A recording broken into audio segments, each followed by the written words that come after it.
Greetings, dear ones. I'm Kryon of Magnetic Service. I wish to continue the channel from Alcazar. I wish to talk to you about the real communications that you get, not what you think, not what you believe you can do, but how it really truly works.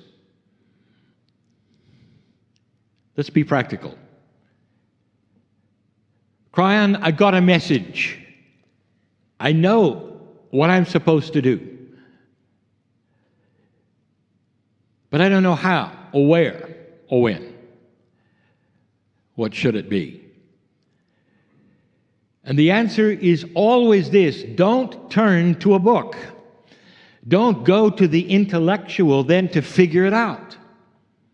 We're going to give you more on that in just a moment, and some examples. The intuition is the smart communicator. It comes from that part of the cells which is hooked to the pineal. That part of the cells which is God, if you wish to say that. For inside you is a conduit right to that multidimensional place that is so, I would say, not understood. Humans, you're not going to get linear answers, even if you ask linear questions. There is so much complexity on the other side of the veil that wants to deliver things to you in a way that you can understand. But so often you stop that by the biases you have. Spirit, when should I do it? And you have a picture of a calendar. Point to the date when I should begin. When is this going to happen? When is the situation going to clear? When is it going to start? And every single human is expecting then to get that answer. What if I told you, Spirit doesn't know? And you would say, wait a minute, God knows everything. Dear ones, I have news, and it goes like this: you have free will. So the timing of things comes from you, those around you, and what happens in general in your society, on your planet, and even your growth. You may have a very strong signal of what you're supposed to be doing, but you'll never get a when. Now, some of you will have a feeling of immediacy. Can I share with you something? It's not always from Spirit. The immediacy, again, comes from your consciousness having to do things quickly when you get instructions. I'll say it again. When your father tells you to clean up your room, when is it that you're supposed to clean your room? This is ingrained in you, all the way from your parents to your teachers to those in charge of you at work. They come and say, this is what I want, and you give it to them. When Spirit starts to speak to you in these gentle ways, here is what the purpose of your life is, here is what you're going to feel, you're going to do, there is a knee-jerk reaction to say, I'm doing it now. And that is not necessarily always correct.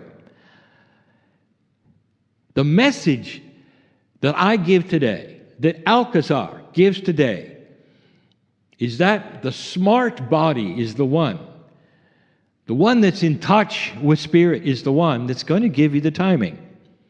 And that's going to come through intuition. Intuition is not a brain process. It's a heart pineal process. There's more to it even than that. It's the connection you have with your higher self. And that is not something that is hooked to your intelligence or really your consciousness. It is apart from all of those things. It's the soul connection. That's what you came here to learn, isn't it? Dear Kryon, how can I get connected better?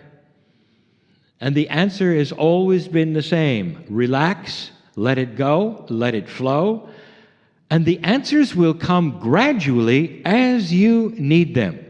There is no pressure to do something. Even if you get a strong intuition, that's what you're to do. That's just the first part, the identification. That may even shift and change from those around you. Learning this is also very, very difficult, because when a human being gets kind of instructions from Spirit, I am supposed to do this, that locks in. And that's all that you're supposed to do. And then later, if you get a message that is beyond that, you'll say, well, no, I'm going with the first one, thank you.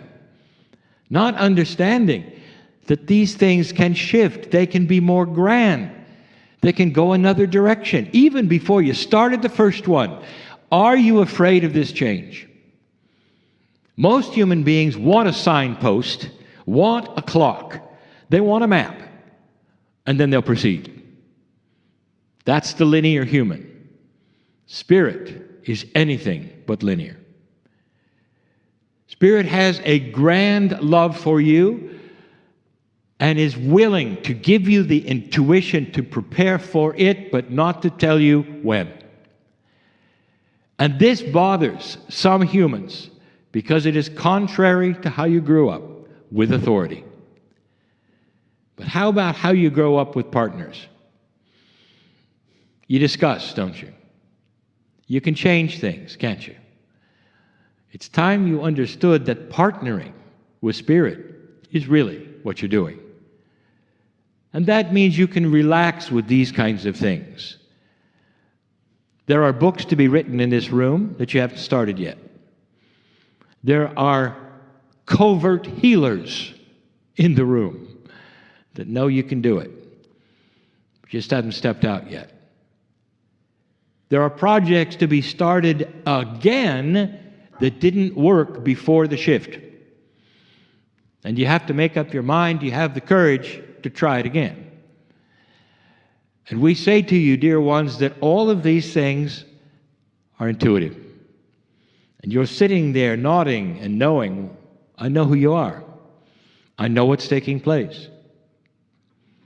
There are those in here right now who have come with issues and problems they've told no one about. How would you like to start a process of reframing those so they go away, so they're solved? And you would say, yes, yes, yes, yes, this is what I came for.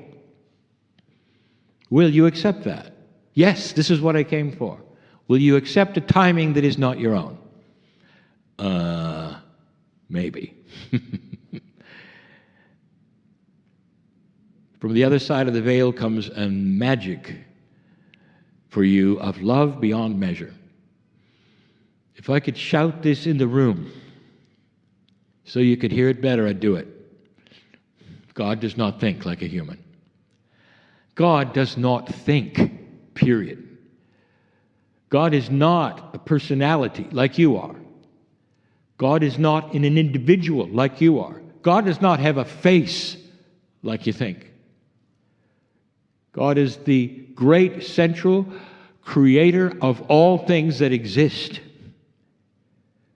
And primarily the emotion of love and benevolence, grandeur, and compassion describe God.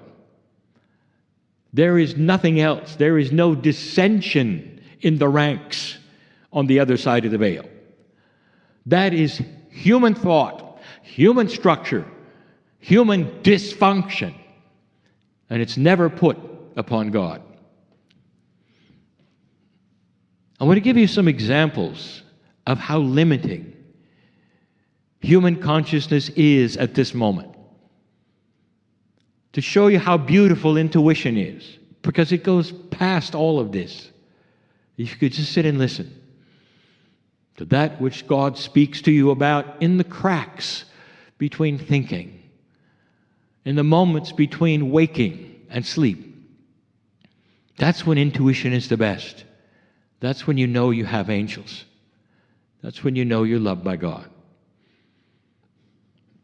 Think for a moment. You're at a table. You're trying to figure something out. On the table is spread financial information. You are paying bills. You are working a puzzle. You're trying to compute. You're trying to do something either at home or at work. And up comes a child. It's a child that knows who you are. The child comes up, perhaps behind you, sees what you're doing. Now stop the picture. What's the child there for? Is the child there to help you with your computations? Is the child there to say, well, you got this one wrong and right, you ought to categorize this a bit differently? And the answer is, of course not.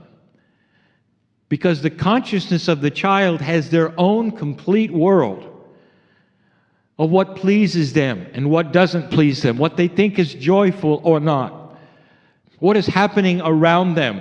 They have no concept that you're even busy. Their world revolves around you. And they come up perhaps and pull on your sleeve. And what do?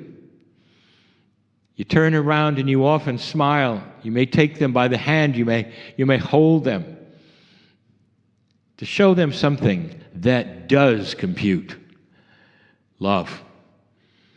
That particular thing is what goes between the veil of a small consciousness and a higher one. Do you see where I'm going with this? So the emotion of compassion and love, the smiling, is all the child wanted, and it's instant. They know, you know, and the barrier is dropped. They don't have to help you with your finances.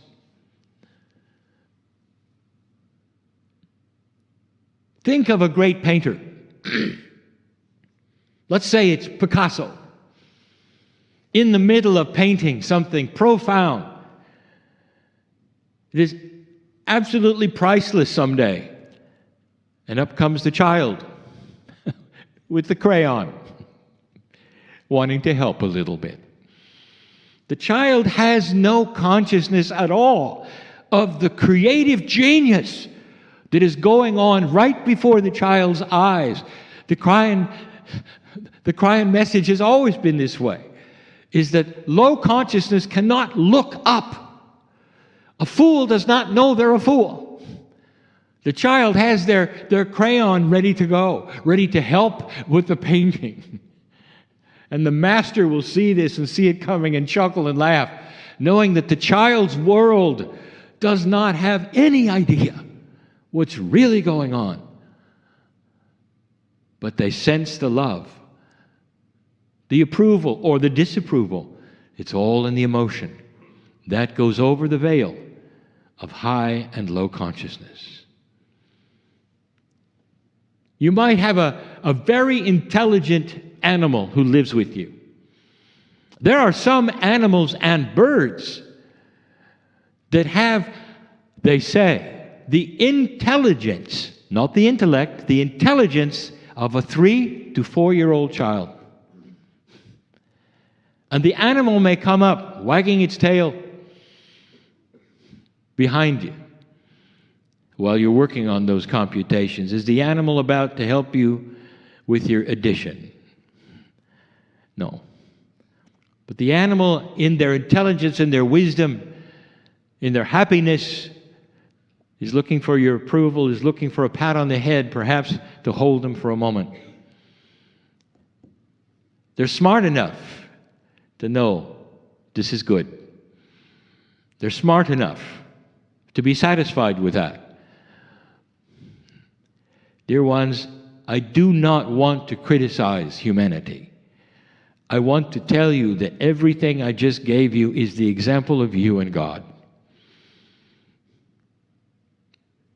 You put upon God what you think is God, and it's you. God may be involved in the creation of a universe somewhere, and you are sitting here worrying if you're wearing the right thing to please God. The consciousness you have has no idea who God is. And yet, there is something you have in common. That is, you can feel as you approach that which is the great creation, you can feel the love that's for you. As God takes you in God's arms and holds you and say, it's okay, it's all right. Not just okay, but you belong here. And you feel the love pouring into you. You don't have to help God create the universe or paint the master picture, because you can't. There are intellectuals who will argue with this, and they will say the human brain can imagine anything, can be intellectual to the stars, there's no limit. They just don't know where the ceiling is. And believe me, it's very, very close. Meaning, the consciousness doesn't even know its limitations. You don't know what isn't there. You can't know what you don't know. And so we say the way around this is intuition, because it has no bounds of intellectualism. The intuition you have today or when you're older is the same. And it's that voice, literally, that comes from the creative source, that is multidimensional, so it's confusing, that has no time, so it's confusing, that may change, so it's confusing. But with it is always that which is the love that accompanies that which is the creative source. I am on the other side of the veil as I speak to you now. I know who is here. I know the issues that came in. I know what you're planning on doing when you leave, because you exposed that to the Creator. I also know the boxes that are here, the disbelief that is here. I also know the belief that is here, and who is actually listening and feeling right now the love of God in the chair, that wants to hug you and say all that you are concerned and worried about is so small compared to really who you are. That your magnificence is what God sees. Does the phrase made in His image mean anything? It could have been made in her image. You see, humans are the ones who have to have gender. God has no gender. You were made in the image of God. What does this mean to you? Does it mean you look like God when you appear in the mirror? Or is there more to that phrase? Think about it. What if it meant that the image of the Creator is inside you in some way, imaged? That means that the love of God is in you, ready to shake hands, to partner with the planet, with the stars, wiping away all manner of worry and health issues. But the main one is that you're supposed to live longer. You haven't figured it out yet. You worry yourself into the grave. You haven't figured it out. That if you start to then connect with Spirit early in life, you're going to live a very long time. It's called youthing. That's what you've said. It's actually the other way around. You are meant to live hundreds of years. Your body is built for that. It regenerates. But you haven't been able to let it regenerate perfectly or even well, because of all of the consciousness that you put upon that which is your body, even that which you put upon God. In other words, consciousness is the key to long life. Joy will extend your life dramatically. That which is smile and benevolence will extend your life dramatically, without aging, without disease. The more joyful and loving and compassionate you can be in everyday life, disease will run from you. It cannot attach to you.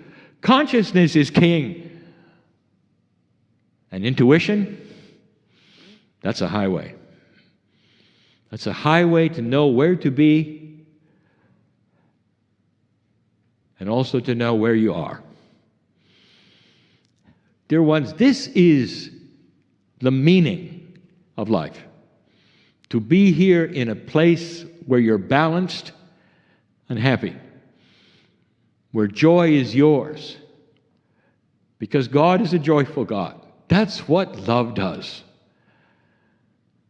So the next time you hear about all the dysfunctions in heaven, or those who disagreed and were cast out and became those who will then burn you someday, I want you to identify all of that. That is humans, not God, never God. It's almost like children decided to paint a picture of God and they painted themselves. That's what it is. Oh, the magnificence of the love of God for you is beyond your imagination. There's a hand outstretched to you right now that says, in this energy, in this shift, in these times, it's time to take that hand and clean up that which is not appropriate to your magnificence. To get rid of the thoughts, the fears, the worries, the anxieties, the disease that is so human, so linear, and that shouldn't even be there.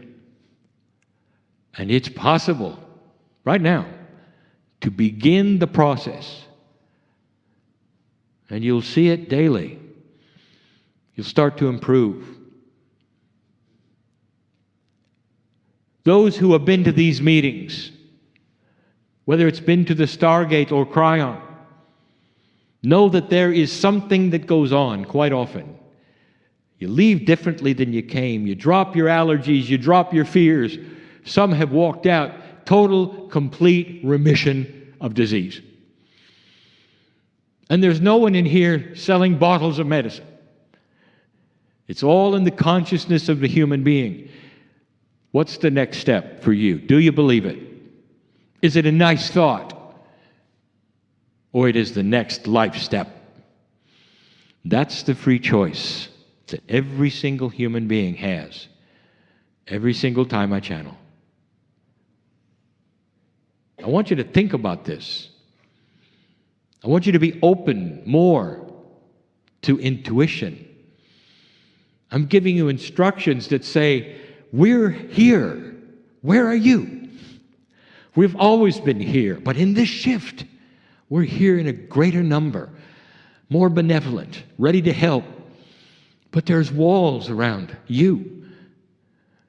What you've been told is real or not. Can you drop that and find another reality that is beyond what you were told, that's bigger than you were told, and smile all the way? You're a light worker.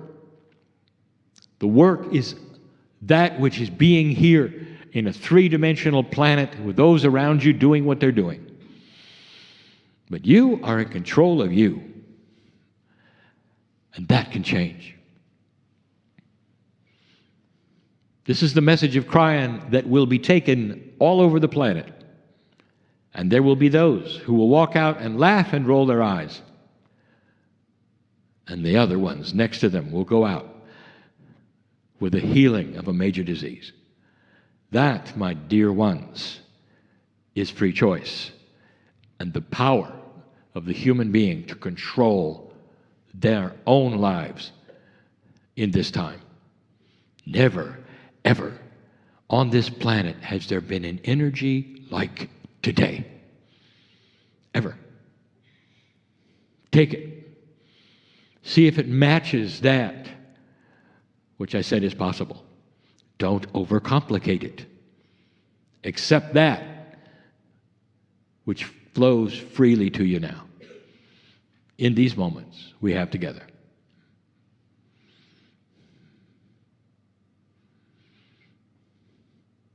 You feel that? Do you feel the entourage here? Do you feel the love here that presses upon you and says, I know who you are?